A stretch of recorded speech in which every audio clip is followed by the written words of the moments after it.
Christopher Voss is a former FBI hostage negotiator and the co-author of the book Never Split the Difference with Tail Roz. Voss has worked as the lead international kidnap negotiator and handled high-stakes negotiations with criminals and terrorists. In the book, Voss shares practical negotiation strategies and tactics that he used in high-stakes situations and explains how they can be applied to everyday negotiation scenarios. In this video, we'll explore the 8 powerful negotiation strategies by Chris Voss that you could use in your daily lives. Lesson 1. Practice active listening. Active listening is the most powerful skill to have when it comes to negotiation because it involves more than just listening to words. For instance, when dealing with a hostage taker, Voss didn't just hear the demands. He listened to the emotional undertones, which led to breakthroughs in understanding and resolution.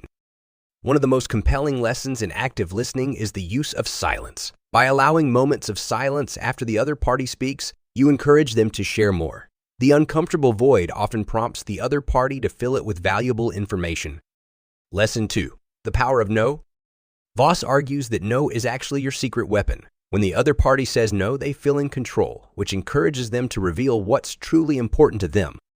By allowing the other party to express their no, you create an environment where they feel safe to share their true concerns and priorities.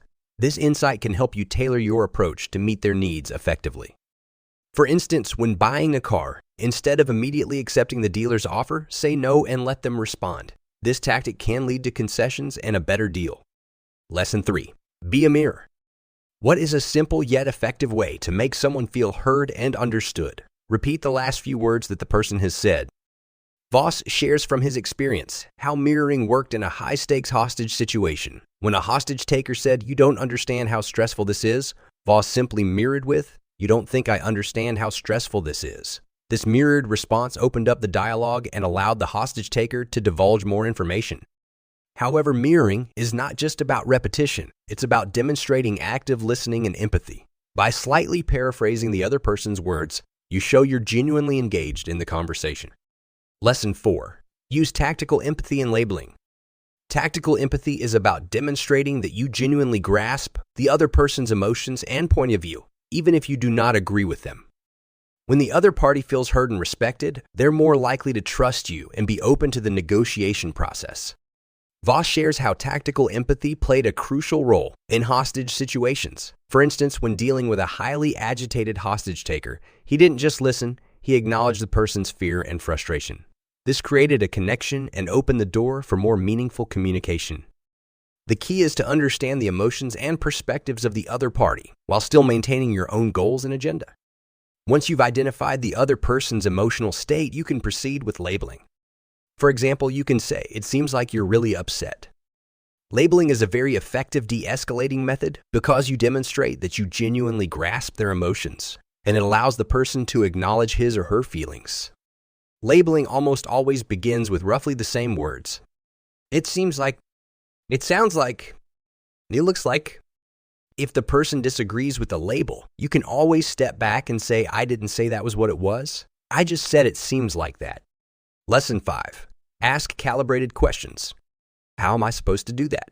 Is one of the greatest calibrated questions. Calibrated questions are open-ended, thought-provoking questions that encourage the other party to share information without feeling interrogated or defensive. Voss shares that when he's faced with uncooperative hostage takers, he uses calibrated questions to draw out the individual's motivations and concerns. Calibrated questions start with the word how or what. Here are some examples that Chris uses in negotiations. What about this is important to you? How can I help to make this better for us? How would you like me to proceed? What is it that brought us into this situation? How can we solve this problem? What are we trying to accomplish here? How am I supposed to do that? Calibrated questions make the other person feel like they're in charge, but it's really you who is directing them towards solving your problem in a way that makes them feel like they're making the decision. Lesson 6. Get into "that's right." That's right is that magical moment in a negotiation. It's when the other party not only agrees but acknowledges that the agreement is indeed right. Voss shares his experience facing a difficult hostage taker who demanded a helicopter. He didn't just give in to the demand. Instead, he asked questions that led the hostage taker to realize that a helicopter might not be the best way to achieve his goals, ultimately leading to a resolution that didn't involve a helicopter. Imagine you're negotiating a business deal, and the other party is adamant about a particular price. Instead of countering immediately, you can use calibrated questions and tactical empathy to understand their concerns.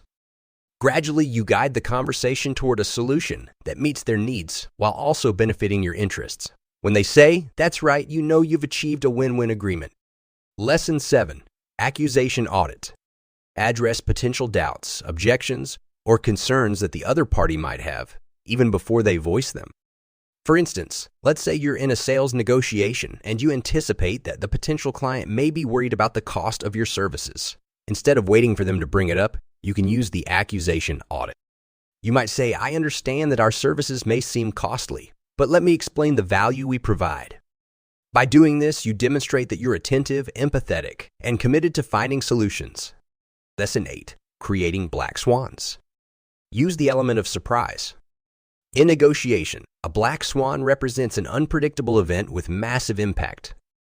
Voss shares an experience negotiating with a kidnapper. Voss introduced an unexpected element, the prospect of educational opportunities for the kidnapper's children. This surprising offer transformed the negotiation dynamics dramatically. In a business negotiation, imagine you're discussing a partnership agreement and the other party is fixated on a particular financial aspect. You could create a black swan by surprising them with a unique non-financial benefit, such as offering access to your industry connections or specialized training. This unexpected and highly favorable element can lead to a more favorable deal for both parties. By introducing something the other party doesn't expect and that significantly benefits them, you disrupt their preconceived notions and open doors to unexpected possibilities. Never Split the Difference is more than just a book. It's your guide to becoming a master negotiator. Apply these strategies, and you'll transform your negotiation skills to a whole new level. Thank you for watching. I'll see you on my next video.